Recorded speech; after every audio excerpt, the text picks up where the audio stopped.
What's going on, everybody? It is Wednesday, so you know what time it is. Wednesday Wisdom. Let's get started.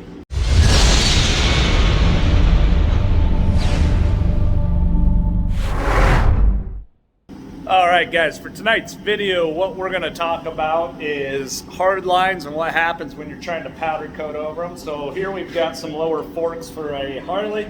We've got a hard line right there in the middle, plus we've got some around these little edges. And what tends to happen is that the gloss black will pull away from there and it'll kind of look like you didn't coat it. So I'm going to show you guys our technique for this on tonight's Wednesday Wisdom. If you guys have some other tips, let me know. One of the things you can do that we're not going to do is you can actually sand that edge down a little bit and round it.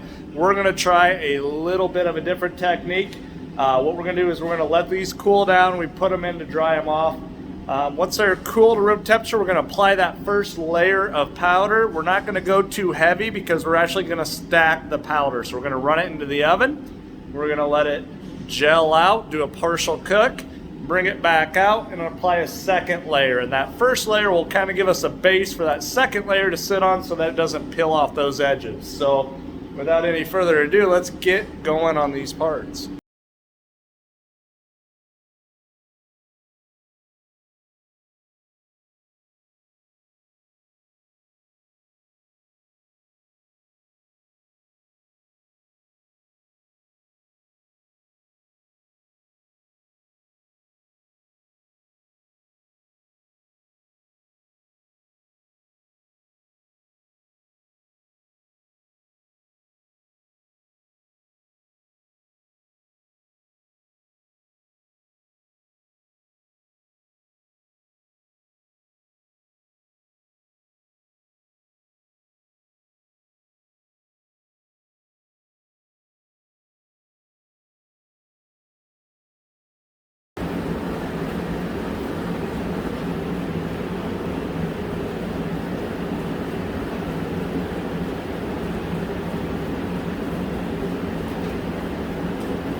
It may be hard to hear me here on this, but I just wanted to show you what we're looking at. So these don't look too bad. You can kind of see a line there where it's light, but look at those sharp edges.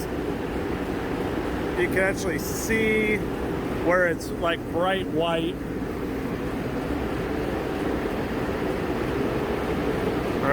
Right there. So that's edge pull is what I call it, at least. It's on all of them. So we're going to let these cool back down, and then we're going to re-hit them with a light coat. It should cover all that up, and we should be good to go.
corroded, not the paint.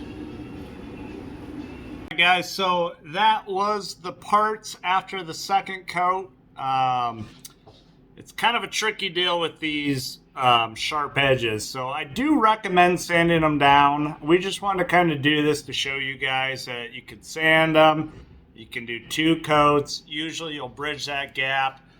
You just got to be really careful with how many mils you put on them, because obviously you only want like 2 to 4 mils on anything. You don't want to stack this stuff up too thick. But yeah, that's all we got for you. So I hope you enjoyed this Wednesday wisdom. It's coming late. Right now it's literally 7 o'clock at night and I still got to edit this. I don't put a lot into the editing. I think you know that. But anyways, go ahead and give us that thumbs up if you got something out of this. Make sure to subscribe. I think 80% of you guys watching this are not subscribers, so just do me a favor, hit that button. It's not a big deal. You don't have to watch us every time, but it helps me out. And anyways, I'll catch you guys on the next one. Have a good night. Don't worry about it, sweetheart. Don't worry about it. Are those wheels jelly yet? What'd you call me?